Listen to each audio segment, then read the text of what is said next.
Hello, Spin Snicker here with another figure review. Today we have got playing on your YouTube Marvel Legends Infinite Series Mandroid Wave Agents of Hydra Red Skull.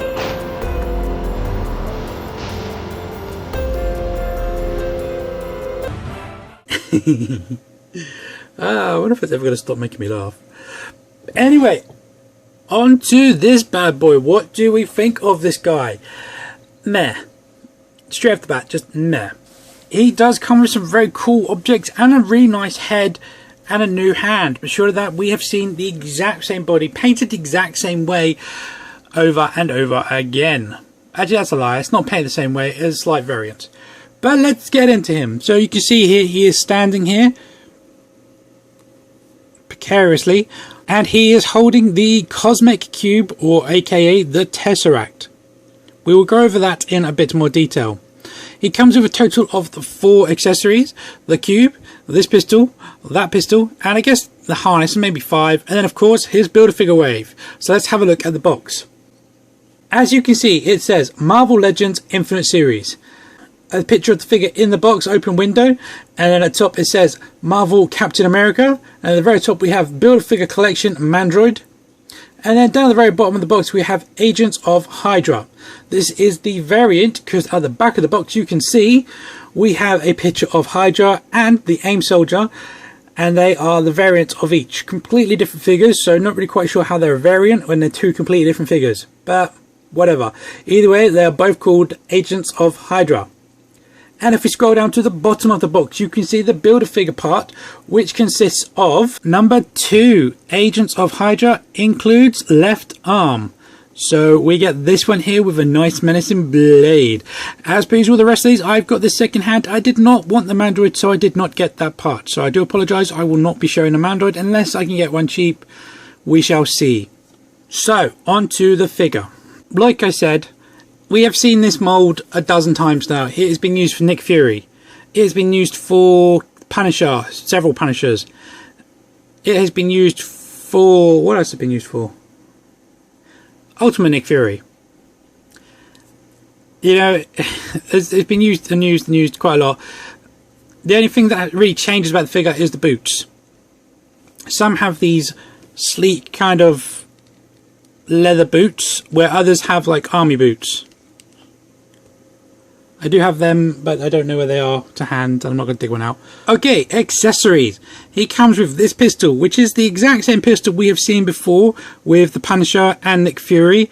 Although this one is red for some God knows untold reason.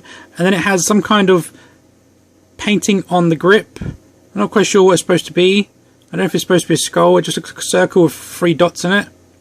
But the scope's nice enough and it fits in his hand really well. I will show you that in a bit. He then comes with this other pistol. I have no idea what this is supposed to be. I've never seen anything like it in the comics. It's a very futuristic kind of laser gun, I guess, with weird, it kind of looks a bit almost like a spacecraft. But he colours this one also very well. This one's got the 2 different colours again. Silver, I think it's a silver plastic with a bit of red painted on it. Yeah, that seems to be right. But it's nice enough. There's a slight problem with this one. It does not fit in the holsters correctly. Although you did see at the start of the video I had him holstered this pistol, I will show you that in a bit. And then probably the best accessory he comes with is this Cosmic Cube or Tesseract. It is really nice. It's a translucent, like a bluey kind of aqua colour cube. I know it looks a bit more blue on my camera. If my torch has any battery left in it. Yeah, you can see that it's very translucent, and that actually looks really cool. If you could fit an LED in this, or sit it on a platform with an LED, that would look very, very, very cool.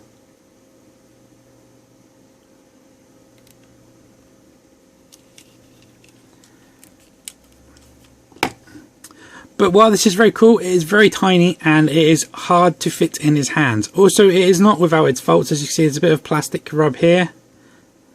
Actually, it appears to be a bit of glue. but I'm very, very happy that he has this. Now that I have this one, and then I have the Peter Quill sphere, I might consider trying to make the one out of 4. I'm not going to say anything more than that. So look at the actual figure itself. The body is something we have seen repeated, so not going to be anything new to look there apart from the different paint colours. Whereas he's wearing a black shirt and then a grey coat. Although it's coming to look a bit more black on my camera, it is actually a really dark grey. The head sculpt though, on the other hand, is actually really nice, and it does look really, really good. It's very menacing, and it does look the part. I have here the Toy Biz Red Skull, so you can see a comparison of those head sculpts. This one is a bit smaller, and 2 is more of a skull per se than a head that's kind of red. Whereas this one actually looks a bit more like a head that's actually red.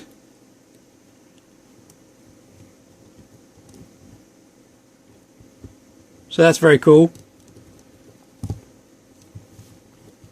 This one has a bit more texture to it though. This one has a bit more detail. We'll go over that later.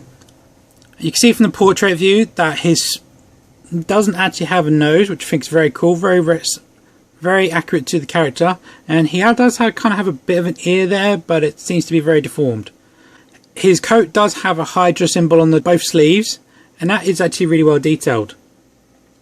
While the back of the character doesn't really have much to offer, the coat is well sculpted, and the skull also very well sculpted, and has a nice bit of paint apps in there as well. So I'm very happy with the skull. A closer look at the rest of the character. You can see, like I said, that Hydra emblem there. Trouble is, it's very glossy. I'm trying to get it so there you go. Which is really well painted, to be honest, on both sides. And then the coat, this coat actually does seem to be a bit softer than the other ones. Seems to be a bit more pliable than the other ones. So they might have changed their choice of plastic in it. I'm not too sure. Definitely remember the other one's been a lot harder. It's got a black jumper underneath, which is very well painted. As you see, it has a harness here, which is removable. You can take the coat off. I'm not going to do it on camera because it's a pain in the bum. And this harness does also come off. But he looks a bit weird without the coat with these sleeves because they don't really match the same texture as the rest of the jumper. If you got rid of these lines on the back of the sleeves and put the texture of the jumper on him, then he would just look like he's wearing a jumper. I was mistaken. He does actually have a brand new head and 2 brand new hands. Although this is the trigger hand which we've seen before, the ones we've seen before wear short gloves like, I'm just going to use Cap as an example. They're very much like this, where you can actually see the knuckles and you can see the fingers, whereas this one, the sculpt is all solid, so there's nothing showing, which I think I did not realise till just this moment. And then of course he has his hand open in a bit of like a Hadouken kind of thing, Hadouken, to hold the cube. Sure that everything else is recycled. Same boots, same legs, same torso, same coat, same arms, same harness. Right, so let's show you these guns in his hands. So this one, like I said, just fits in here. This one's a bit tricky to line up the trigger finger. You can just about get it in there, he says. I'm sure I've had it in there, I might be mistaken actually. Nope, that one does not want to go in. Okay, so you can't get the trigger finger in the actual hole, but you can hold the gun itself okay. And then this one can go in either one of these harnesses, either there or the leg one. This gun, on the other hand, he does hold extremely well, and you can get his finger in the trigger just fine. But the only problem with this one is it doesn't fit in the harnesses. Now what I did earlier was I shoved the tip of the gun in and kind of wedged it like that. So it holds it, but it will hinder the articulation, and it's not in there that well. It's not designed to hold this gun. So I wish they would have given us something a bit more accessible for that gun. So if you want it to look any half decent, you kind of have to have him holding it all the time. As for the cube does fit in his hand okay, but it's just a loose fit. It doesn't, see? The only way I found to actually get him to hold it properly is to put it in and then hinge his hand back, so you kind of wedge it between the sleeve of his jacket and his fingers, and that way you can see he holds it fine.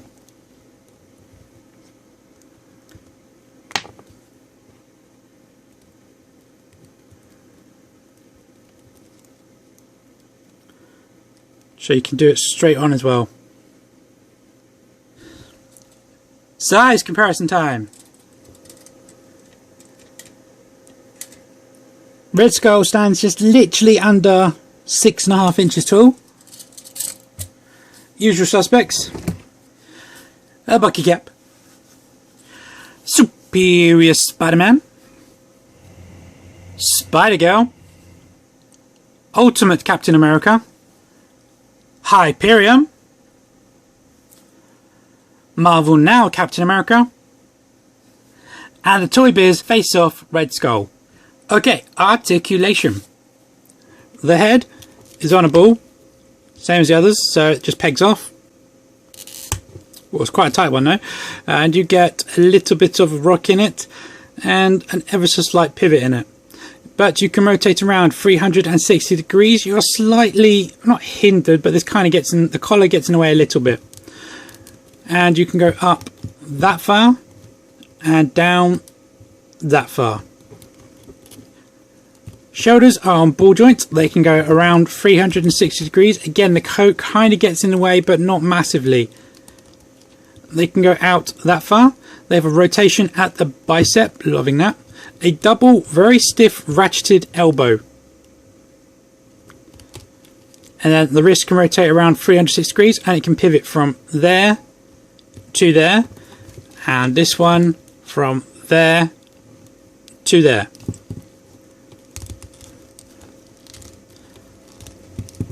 Torso is on a diaphragm joint.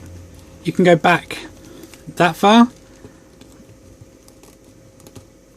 and forward only that far. You get a little bit of side to side, but you can rotate around 360 degrees. When you go back, as you saw, there is a bit of a gap there and you can really see the peg in there, so be careful. No waist and no abdomen. And then you have horrible angled hips and horribly sculpted hips, to be honest. They go at this angle. So you have to do the twist and rotation, and that is his Spartan. And then his split is that. Now, the reason I say they have a horrible sculpt is because they are sculpted really weirdly, like they go up at the back of the legs. So it gets in the way from pretty much everything, apart from forward. That's about it. So they are a really bad design, to be honest. They should kind of be more like that. There's more going out to the side than there is at the back. But for some reason, Hasbro decided to do that. A double bend in the knee. And then nothing in the boot. Then you have the rotation in the ankle and then the pivot from there to there. But these are very loose and they normally end up getting squiffed when you try and display him. Okay, so you can kind of get them into some okay poses, but they're very difficult to stand, to be honest, and they're not the greatest at posing. His arms are constantly out a little bit. They can never go flat with his chest, and those ankles are not helpful. Maybe if he had the new ankle pivots, it might be slightly better, but honestly, I think this is a mold that should be put to rest, and they should redesign it. The new Star-Lord base, this one, is a lot better off. If they could retool some parts from this, like the arms are okay. If they could incorporate the arms onto this torso and this body, definitely would be a great improvement, Hasbro. Would I recommend this figure? Honestly, no, to be honest. I think this Red Skull has the much better articulation, but this one's dimensions are a bit off. I will do a review of this guy later, but he's very flat, which is a bit unfortunate.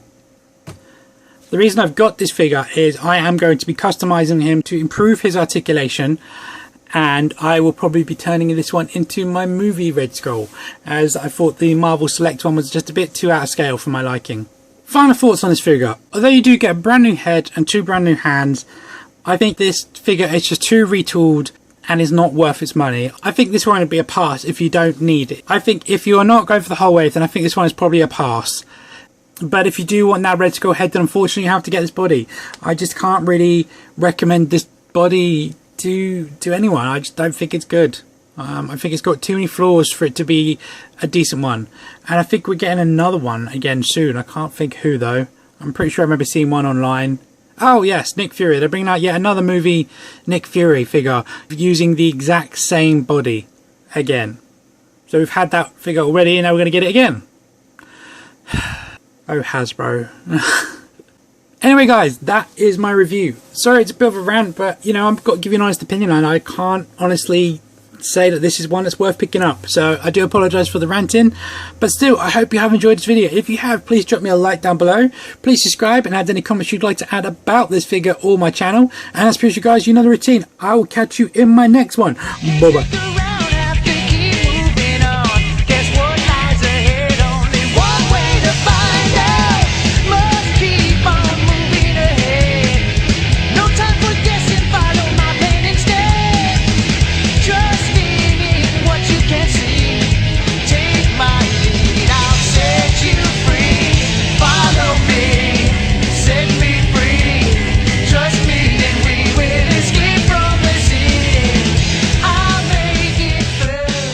And he is holding the Cosmic Coup and the Toy Biz Marvel Face-Off Captain and the Toy Biz Marvel and the Toy Biz. Oh my god.